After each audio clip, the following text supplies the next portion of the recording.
Comme j'avais gagné le championnat de France à 8 ans, aux compétitions, quand il fallait envoyer 3 Françaises, du coup ils m'envoyaient. Je m'y attendais pas du tout que le break allait rentrer au JO. Si je peux représenter la France au JO de break et en plus à la maison, ça serait incroyable.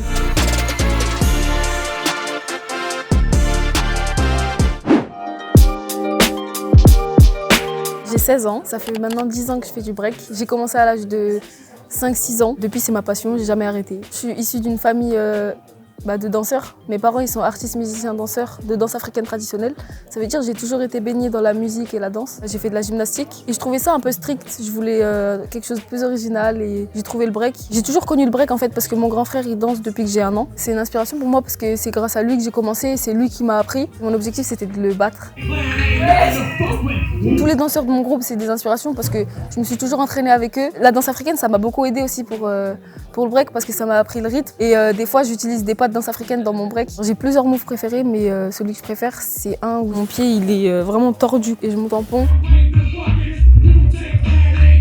J'ai choisi de faire le CNED, l'école à distance, pour pouvoir me consacrer à fond au break. Je fais l'école quand je veux en fait, et donc à côté je peux m'entraîner quand je veux du coup. Quand je suis à l'INSEP, le lundi, mercredi, vendredi matin, j'ai prépa physique et après je fais du break. Après quand je suis chez moi, c'est moi qui gère. Ça m'a beaucoup aidé parce qu'avant j'avais pas assez de temps pour m'entraîner. En préparation physique, avant j'en faisais pas du tout. J'ai commencé, il me semble, septembre l'année dernière. Déjà ça a développé mon cardio, je me sens mieux sur mes appuis, etc. J'ai des coachs qui m'entourent, j'ai un entourage qui me fixe quand même des entraînements. Surtout quand je suis à l'INSEP, des fois j'ai aussi des battles en conditions réelles, ça c'est le mieux pour s'entraîner. Maman, tu fais plus ça fait comme ça.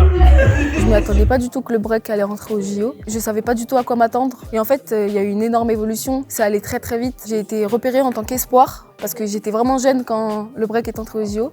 J'avais, je crois, 12-13 ans. Comme j'avais gagné le championnat de France à 8 ans, ils m'avaient repérée. Et puis après, petit à petit, j'ai commencé à gagner des championnats de France, etc. J'étais vraiment dans le, on va dire, top 3 français. Aux compétitions, quand il fallait envoyer 3 Françaises, du coup, ils m'envoyaient. C'est comme ça que je suis rentrée dans les derniers présélectionnés pour les Jeux Olympiques. J'ai remporté le Red BBC One France. C'est une qualification pour le Red BBC One Monde. C'est une compétition vraiment prestigieuse dans le break. Et donc je l'ai remporté, je vais au Brésil en décembre. J'ai fait médaille de bronze et c'était au championnat du monde. C'était mon premier championnat du monde officiel olympique, on va dire. Là, il me reste 2 compétitions pour savoir si je suis sélectionnée. Je me qualifie, je serais trop contente. Ça fait 2 ans que je m'entraîne dur. Si je peux représenter la France au JO de break et en plus à la maison, ça serait incroyable. Les épreuves, ça va être en battle, 1 contre 1. Il y aura 2 catégories filles-garçons. Ça va faire top 16, top 8, top 4 jusqu'au final. Dans chaque passage, il y a environ 5 critères. L'originalité, la musicalité, la technique, l'exécution et la performance. Il faut vraiment s'adapter à la musique, etc. pour se démarquer des autres en fait.